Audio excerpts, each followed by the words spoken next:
साथ इंसाफ करना होगा, मदारिस के साथ इंसाफ करना होगा, हुकूमत बिहार होश में आओ, हुकूमत बिहार होश में आओ, हुकूमत बिहार होश में आओ, मदारिस मुल्हिका जिंदाबाद, मदारिस मुल्हिका जिंदाबाद, मदारिस मुल्हिका जिंदाबाद, असातिज़े किराम जिंदाबाद। हमारी मांगे पूरी हो, हमारी मांगे पूरी करो, हमारी मांगे पूरी करो, पुराने हुफ़ाज़ के साथ इंसाफ करो, इंसाफ करो, इंसाफ करो, साइंस टीचर के साथ इंसाफ करो, इंसाफ करो। इन दिनों में ये जगह है, ये गर्दनी बाग है, जो कि धरना स्थल के लिए यहाँ के प्रशासन के द्वारा जगह फिक्स की गई है। तो लोकतंत्र में जब भी आप देखेंगे धरना स्थल, तो आपको लगेगा कि लोकतंत्र जिंदा है। लोकतंत्र को जिंदा रखने का और अपनी बातों को सरकार से मनवाने का एक लोकतांत्रिक व्यवस्था है, जिसके तहत ये अनिश्चितकालीन धरना एवं प्रदर्शन किया जा रहा है गर्दनी बाग पटना में। तो जानेंगे सबसे पहले कि इनकी मांगे क्या हैं, इन किन मांगों को लेकर के यहाँ पर ये बैठे हुए हैं। जी, सबसे पहले आपका स्वागत है हमारे चैनल जी, शुक्रिया आपका।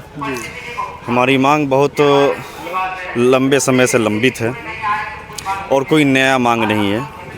ये सारे मांग जो है ये पुराने हैं। सबसे पहले कि नियमावली 2022 में संशोधन किया जाए। दूसरी बात यह है कि अल्पसंख्यक का दर्जा दिया जाए। तीसरी चीज़ ये है कि लेटर नंबर 162 पे अमल किया जाए।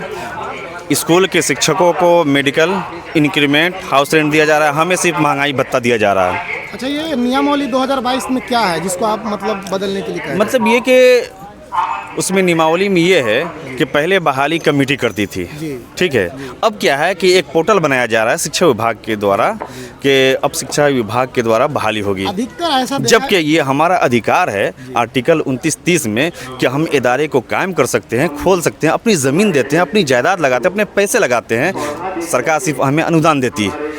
कई जगहों पर ऐसा देखा गया है कि जब कमेटी ही बहाली करती थी, तो अधिकतर जगहों पर ऐसा देखा गया है कि वो अपने बहू को, वो अपने बेटे को, मतलब अपने फैमिली मेंबर को ही वो बहाल कर लेते हैं। जिसके लिए जो है सरकार ऐसी कर रही होगी कि चलिए अगर मतलब पोर्टल के जरिए बहाली होगी। अधिकतर मदरसों में ऐसा देखा गया है कि एक ही फैमिली के 5-5, 7-7 मेंबर मदरसा चला रहे हैं। नहीं, ऐसा तो हमने नहीं देखा है, आप देखे होंगे वो अलग बात है। लेकिन दूसरी बात ये है कि अल्पसंख्यक जो भी स्कूल हैं फुल माइनॉरिटी में, आज भी वो कमेटी बहाल करती है उनको। कमेटी जी, वो कमेटी के मेंबर जो होते हैं, तो वो कमेटी के मेंबर्स कौन होंगे? वो पोषक क्षेत्र के लोग होते हैं। पोषक क्षेत्र के जी। दूसरे से आगाह करना चाह रहे हैं कि आप ही का पत्रांक है, आप उसको पूरा कर दीजिए। सभी मदरसा शिक्षकों को वार्षिक वेतन वृद्धि, चिकित्सा भत्ता और आवास भत्ता का लाभ दे दीजिए। उसी तरह हमारे प्रमुख मांगों में एक मांग ये भी है कि जो 2022 का नियमावली बना है, उस नियमावली में संशोधन करते हुए जितने भी मदारिस है उसको अल्पसंख्यक का दर्जा दीजिए।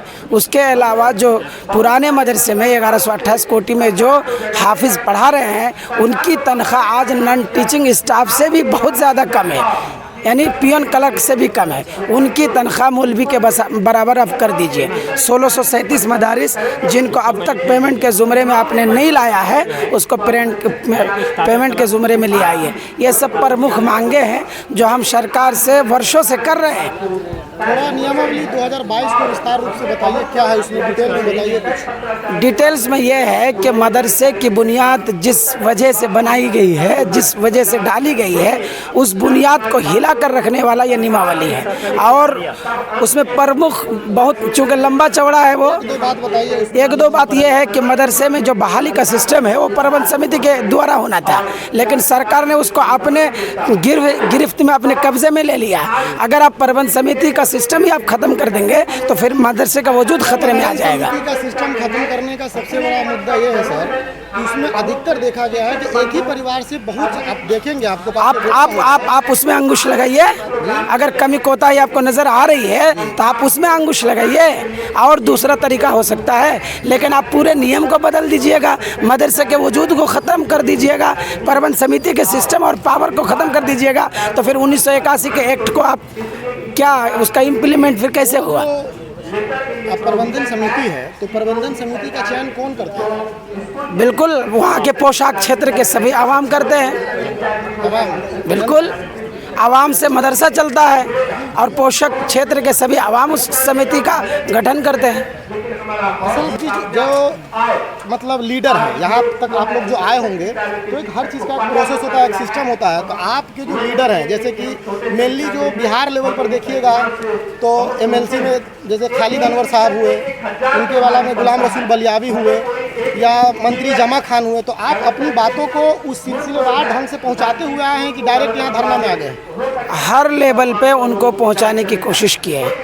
बाज़ाब्ता कोई ऐसा मंत्री जिनके पास हमारा डिमांड नहीं गया हो, ये आप अपनी मतलब आप इसको गिरा बांध लीजिए।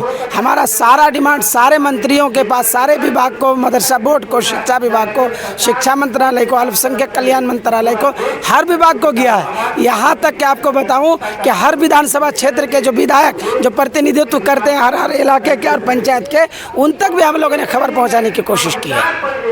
ये कब से आप लोग इस प्रोसेस को कर रहे हैं? पहले तो 12 तारीख को हम लोग हर जिला मुख्यालय में धरना दिए थे, फिर 14 को प्रेस कॉन्फ्रेंस के जरिए हमने सरकार को कह दिया था कि आप हमारे डिमांड को 16 तक पूरा कर दीजिए। अगर हमारे डिमांड को आप पूरा नहीं करेंगे तो हम 17 तारीख से हम धरना पर बैठेंगे। 17 से कंटिन्यू बैठे हुए, आज 5वां दिन है। अच्छा, ये जो मदरसा है सर, तो इस मदरसा में कौन से दर्जे से कहाँ तक दर्जे की पढ़ाई होती है? फाजिल तक की पढ़ाई होती है। फाजिल तक की पढ़ाई? जी एम.ए? जी।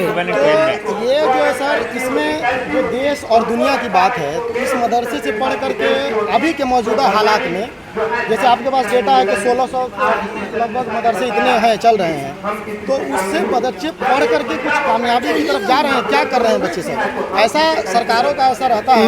मैं ये आपको कह दूं कि मदरसा में पढ़ने वाले बच्चे और पढ़ाने वाले शिक्षक देश के किसी भी यूनिवर्सिटी कॉलेजों में पढ़ रहे और पढ़ा रहे शिक्षकों से कहीं बेहतर है। इस बात को आप नोट कर लीजिए। मैं बता रहा हूँ, इस सवाल का जवाब मैं बता रहा हूँ। मैं इसी मदरसे से पढ़कर पीएम पॉलिटेक्निक इंजीनियरिंग कॉलेज 91 पर सोनीपत से इंजीनियरिंग किया हूँ। मैं मदरसे से मेरी तालीम, मेरी शिक्षा शुरू से मदरसे में ही रही। उसके बाद मदरसे से पढ़कर मैं स्कूल में चला गया। और आमिर सुबहानी साहब जो अभी मुख्य सचिव थे बिहार सरकार में, उन्होंने भी अपनी तालीमी शुरुआत मदरसे में ही की थी। मदरसे और स्कूल में ये कोई डिफरेंस नहीं है। पहले ये समझिए कि मदरसा क्या है। मदरसा जो है वो चीज़ें उसमें पढ़ाई जाती हैं जो स्कूल में पढ़ाई जाती है, उनसे कई ज़्यादा हम लोग पढ़ाते हैं। Science, social science, English, Hindi, math, और उसमें फ़ारसी, अरबी, उर्दू स्कूल में भी है। फ़ारसी और अरबी 2 सब्जेक्ट उनसे हमारा ज़्यादा है। आप जो साइंस पढ़ाते हैं मदरसों में, उसका माध्यम क्या होता है? मीडियम वही होता है, उर्दू या ये हिंदी या इंग्लिश? हिंदी और उर्दू सब होता है, दोनों होता है। कि साइंस की बुक किस माध्यम में है? उर्दू लाइन में है। आप बताइए, NCERT की किताबें हमारे यहाँ लागू हैं। इंजीनियरिंग की है सर आप, तो इंजीनियरिंग में देश की कौन सी संस्थान है जहाँ उर्दू में इंजीनियरिंग होती है? इंजीनियरिंग मैं पढ़ कर किया और कॉलेज में गया, मेरी तालीम की शुरुआत वहीं से हुई। बेस तो मेरा वही है। कहाँ तक पढ़े मदरसे में? कहाँ तक पढ़े आप? मैं अरबी मौलवी तक दर्जा सोम तक मैं पढ़ाई किया हूँ। सोम तक जी। जी, मैं हाफिज़ गुलाम मुस्तफ़ा मिफ्ताही किशनगंज से हूँ। मैं मुल्हका मदरसा का टीचर हूँ। हमारे साथ सबसे पहले यह है कि मैं आपके चैनल को के ज़रिए से हमारी बात सरकार तक पहुँचाना चाहते हैं। हाँ, हमारी आवाज़ पहुँचती नहीं है। मैं हाफिज़ के संबंध में आपसे ये कहना चाहता हूँ कि हाफिज़ एक टीचर है। 1978 के क्राइटेरिया के मुताबिक 1 अप्रैल से सभी मदरसे में एक हाफिज़ को लाजमी टीचर माना गया है। जब शराइत मुलाजिमत जो है उस कंडीशन को फुलफिल करते हुए हम टीचर बन गए हैं तो हमको तनख्वाह देनी चाहिए।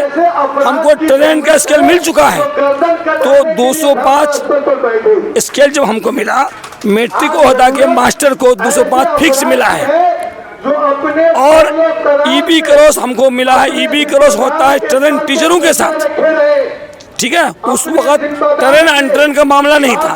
उसके बाद आगे चलने के बाद 4th पे जब लागू होता है, वहाँ आकर के 2 ही स्केल बनता है। अगर यदि कोई टीचर ट्रेन है और जो अनट्रेन है, तो ट्रेन टीचरों के लिए 580, अनट्रेन के लिए 535। इन दोनों स्केल में हाफिज को कहीं नहीं रखा, हाफिज को कर दिया चपरासी का बराबर। यहीं से सरकार की नाइंसाफी शुरू होती है हमारे साथ।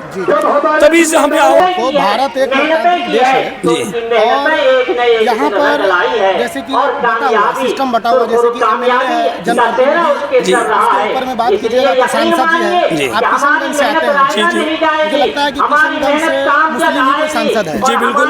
क्या नाम है? हमारे यहाँ तकरीबन एमएलए लगभग 7 एमएलए हो जाते हैं इसमें, या तो आधा पूर्णिया में कुछ जाता है। हमारे यहाँ है अख्तरुल ईमान साहब हैं, और अनजार नईमी साहब हैं, सऊद असरार साहब हैं, और अभी अनजार नईमी साहब हैं, इजहारुल हसन साहब हैं, इजहार आसफी साहब हैं। इन विधायक, इन तमाम को हमने उनके दरवाजे पे जाके मेमोरेंडम दिया है, रिसीविंग लिए हैं, सबको दिए हैं। अपनी अफसोस की बात है कि 1-2 के अलावा किसी ने आवाज नहीं उठाया विधानसभा में, है ना। और सांसद जावेद साहब हैं, लेकिन उनको तो खैर इनसे मतलब ही नहीं है कि हमारे इतने सीमांचल में इतने मदारिस का जाल बिछा हुआ है, मदरसा के टीचर लोग इतने दिन से परेशान हैं, धरना दिए हुए हैं, आज तक उनका ना कोई एक बयान आया और ना कोई हमको दादरसी की बात आई। भारत में एक बात और मैं